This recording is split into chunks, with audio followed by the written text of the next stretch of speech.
Bonjour. Le harcèlement sexuel au travail, c'est une réalité complexe et malheureusement bien présente. Aujourd'hui, on va décortiquer ensemble le cadre légal suisse sur ce sujet.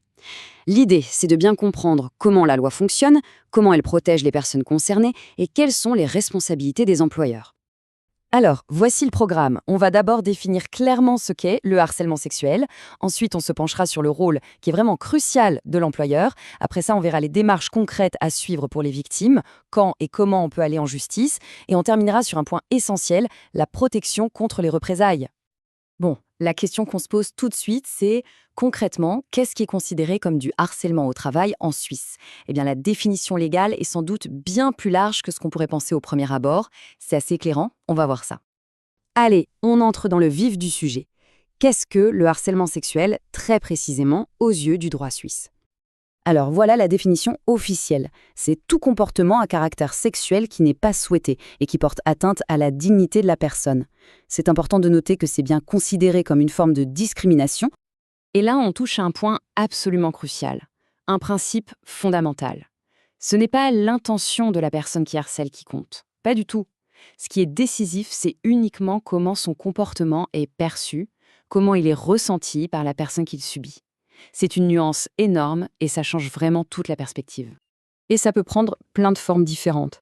On parle de remarques sur l'apparence, de blagues sexistes bien sûr, mais aussi de l'envoi d'images inappropriées, des invitations insistantes, des contacts physiques non désirés, jusqu'aux cas les plus graves comme les agressions.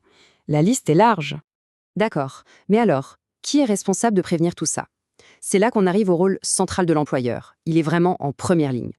La loi suisse est très claire là-dessus. Elle impose ce qu'on appelle un devoir de diligence à l'employeur.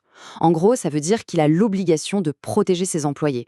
Et ce devoir se décline en deux grandes responsabilités. D'abord, la prévention. L'employeur doit tout faire pour créer un environnement de travail sain, sans harcèlement. Et deuxièmement, l'intervention.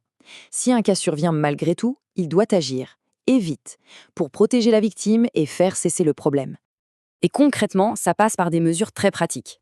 Avoir une politique d'entreprise qui dit clairement tolérance zéro, donner des exemples pour que tout le monde comprenne de quoi on parle, mettre en place un système de soutien avec une personne de confiance. Et, très important, énoncer noir sur blanc les sanctions encourues. Bon, maintenant menons-nous du côté de la personne qui subit du harcèlement. Comment faire pour agir? Quelles sont les étapes? En général, la toute première étape, c'est de déposer une plainte en interne. C'est ce qui va officiellement déclencher une enquête au sein de l'entreprise. Et cette enquête, elle doit respecter des règles strictes. Être rapide, confidentielle et surtout équitable. Ça veut dire qu'on doit entendre la personne qui se plaint, mais aussi la personne accusée, qui a le droit d'être protégée contre les jugements hâtifs. On interroge les témoins et à la fin, il y a un rapport avec des recommandations. Mais que se passe-t-il quand la solution interne ne suffit pas? Ou qu'elle échoue? C'est là que le système judiciaire devient une option. Le chemin vers le tribunal est bien balisé. Si la démarche interne n'aboutit pas, l'étape suivante, c'est l'autorité de conciliation. C'est gratuit et c'est obligatoire. Le but, c'est d'essayer de trouver un accord. Et c'est seulement si cette conciliation échoue qu'on peut aller devant un tribunal.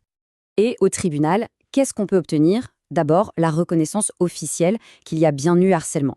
Ensuite, une ordonnance pour que ça s'arrête. Et puis, bien sûr, des compensations financières, notamment si l'employeur n'a pas fait ce qu'il fallait pour protéger son personnel.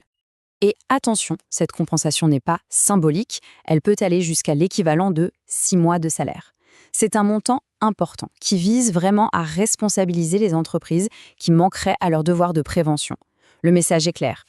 On arrive maintenant à une partie qui est peut-être l'une des plus fortes du droit suisse sur ce sujet. C'est la protection spéciale accordée à celles et ceux qui osent parler. La loi a prévu un véritable bouclier contre ce qu'on appelle le congé représailles. Qu'est-ce que c'est? C'est le fait d'être licencié juste après avoir déposé une plainte pour harcèlement. Eh bien, ce type de licenciement est illégal et peut être attaqué en justice. Et là, il y a une distinction super importante à faire. Un licenciement discriminatoire classique, par exemple basé sur le genre, donne droit à une indemnité financière, mais le licenciement reste valable. Par contre, un congé représailles, donc un licenciement parce qu'on a porté plainte, celui-là peut être contesté pour demander sa réintégration. L'enjeu est juste énorme. Et cette protection, elle dure. Elle commence dès le dépôt de la plainte, elle continue pendant toute la procédure, qu'elle soit interne ou judiciaire, et même 6 mois après la fin officielle du dossier. C'est une vraie sécurité sur le long terme.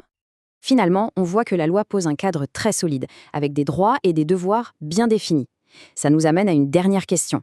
Est-ce qu'un environnement de travail sûr est juste une question de droit, une obligation légale, ou est-ce que c'est avant tout une responsabilité culturelle partagée par tout le monde dans l'entreprise? C'est une bonne question pour conclure.